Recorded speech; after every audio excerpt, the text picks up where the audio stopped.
waxyaabaha macnaha oo dumarka iyo ragga inay kala tagaan aniga fikir ahaantay waxay ila tahay horta beryahan waagi hore dumarka macnaha ii sheeg adiga waalidkooda macnaha ay ka amar qaadin jireen waalidkooda bixin jiray si wanaagsan baa lagu bixin jiray waalidka markuu bixinayo macnaha gabadha way ka kalsoonaan jirtay mase anaga aan ka jirnay anaga baadiyaan ku soo kornay magaalo macnaha waan kuma soo korin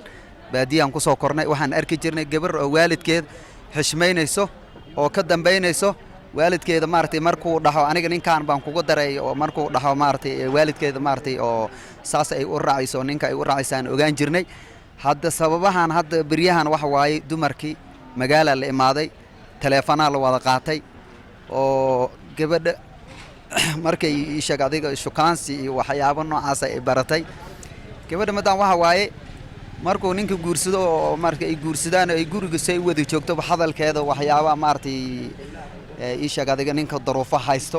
waxa la rabaa ninka wuxuu keenay gabdhaha sababahan beryahan wax waaye ninka wuxuu keenay kuma kalsoona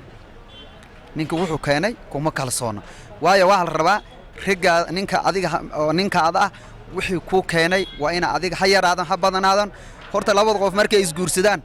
dib i dheef labadooda waa inay isku sabraan loo baahan yahay oo sabar la muujiyo oo isku sabraan oo isku dadaalaan oo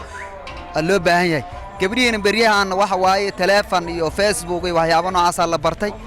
rigi ka mar oo haasaskooda macna ninka rinkay ka ama mar qaadanayaan maartay waxyaabaha noocaas aan leeyahay dibka keenay ay ninka ay kala tagaan because waxa way ninkii waxa way sheeg adiga madala biilkiisa nool maalmeedkiisu ku dagaalamaya oo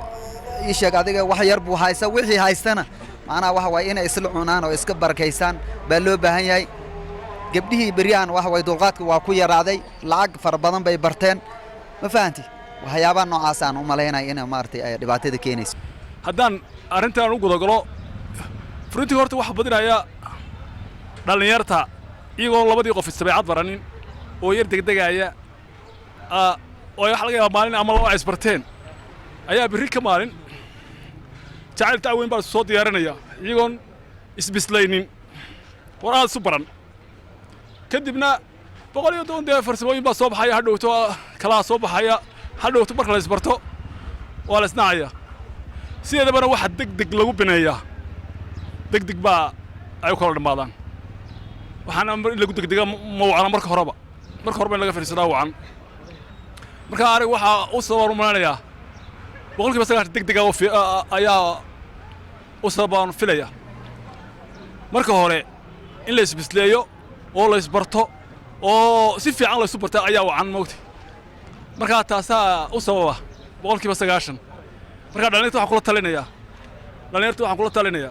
dada soo kacaysa waxa kula taliyay dadamka joogtaba in lagu degdega maaha yaan lagu degdegin marka hore hal isbarto kadib marka la isbarto marka hal soo midda kale waxaan kaloo ku talin lahaa in la isu sabro sabarkuna waa qaali in la isu sabro labada qof wixii ay ka fursawaan ay noqoto mooyaane xaaladdu ay adkaato mooyaane si sahlan in aan lagu degdegin degdeg wax midda kale haddaan in yaro kaftala ku daro hablaha dee berigii hore yar qaali bay ahaanoo boqol halaad baa laga bixin jiray imkaalkii boqolka halaad bismillaah magacay waa maxamed mukhtaar axmed haddii aan fikirka ku dhibto arrintan oo furitaanka waxaa keena waxyaalo badanaa keena anta kuma soo koobi kara laakiin waxaa mar walba diiradda saaraynaa ama u badinaynaa is-aamin la'aanta aamin la'aan haddii la waayo hoogaha yar ulayso badan baa imaani marka gabdhahan hoogaha yar ayaga shakidooda badan wiilasheena naftooda dee waa iska hadal dhibkooda iska badan laakiin hasi ahaatee guri haddii dhaganaantiis wanaagis la rabo waxaa mar walba diiradda saari karnaa hooyooyinka inay dulqaad iyo sabar ay sameeyaan maxaa yeelay hooyooyinka haddii sabar laga waayo meesha waxa soconaya ma laha guri dhagan oo lagu nabad lagu abay haddii aad aragto waxaa waaye hooyinka 100% sabarka iyo guushooda iska laha nooc badan buu leeyahay marka furitaanka oo keena ninka dhalinyarka ah oo siga hooyadiis gabadha markay soo guursado hooyadiis u keeno hooyadiis iyo gabadhaas ma heshiinayaan waxyaalaha ka mid tahay oo in la kala tago adiga haddii hooyadaas gabadhii oo adiga soo guurtay hooyadaada hoogaha yar hadal yar ku celiso waxay leedahay way haddii asaan ula hadasho waa kolley waa soconaya ay leedahay arrintaasna wax socon kara ma ahaan waa arrin u baahan inay ulmada ka hadasho aan dadka bulshadana ka hadlaan u baahan waay dhibaatada ugu weyn aan hadda saari kara waxaan leeyahay wiilasha naftooda inay hooyadooda iyo gabadha ay soo guursaday inay kala saaraan oo ay dhahaan hooyayda gabadhan anaa soo guursaday in la ilaaliyo u baahan tahay xuquuqdeedii gabadha xuquuqdeeda in la ilaaliyo waalidkan xuquuqdiisa la ilaaliyo mar walba waalid ma qaldamo balse wixii qalalaasay imaanay si ugu imaan lahayn wiilka laga rabaa waxaa ka mid ah gabadha marka ay soo guurso guri soo degda waxaa leeyihiin haye hooy u maamul marka ninkii ragga hooyadiis haddii la soo dejiyey gabadha wuxuu leeyahay hooy u maamul hooyadana waa dareemi kartaa arrimo badan baa iska leeyahay maamooyinku haddii hoogaa yar hor u weynaadaan hor u bataan uleeso badan bay leeyihiin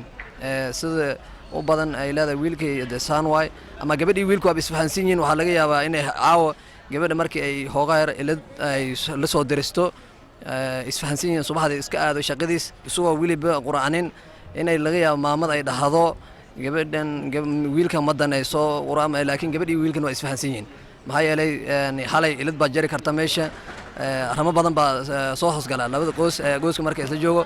maamada laakiin gooska arrintaas gudaha ma fahansano ay leedahay ninkan iyo gabadhan in la kala dirmo hal kale ma lahay leedahay iyada nafteeda waxay leedahay wiilkan gabadhan baaha baa ku dishay waxaasna waxa oo yani arrin labada qof isku fahansan waay gabadha la rabay hadda maqrabkii inay hadda asho karin wayso oo si yar awdoodii marka wiilka inay wada laga rabo hay hooyana asho usoo qaadanayn hadee kulay adaa ay magan meesha laga rabay waxay leedahay haddii ay imaado ninkan haddana asho ma bala halay saakan saana ku beedan wixii meesha ka jirona ma fahansano marka waxaan la helahay hooyooyinka iyo wiilasha hoogaha yar marka inay isfahmaan gabadha la soo guursadeen la hishmeeyaan lagu dadaalo si loo hishmeeyo ay meeshii wanaag iyo kalgaal u imaadaan aad iyo aad baa qalad ila tahay maxaa yeelay aruurta iska dhaafa gabadhi adiga furtiyaan la rabaa inay intii aruurtaas hayso horta biish maxaa yeelay aruur baa ku haysa aruurtana waa durriyatan dayiban waay nicmada ilaahay subxaana wa tacaala ku siinay midda ugu sarrayso waay marka intaas nicmo ilaahay adoo ku siiyey inaad ku iyaarto ma aad gabadhii aad dhahday aruurta maadaama adiga lagu furay aruurtana waa ku raacaan hadal ma soconayo ma aha maxaa yeelay waa inuu isaga beela gabadha ilaa lagu guursanayay hataa haddii la guursadano aruurtiisa beelana laakiin inta la guursanin aruurta inuu isu ku beel waay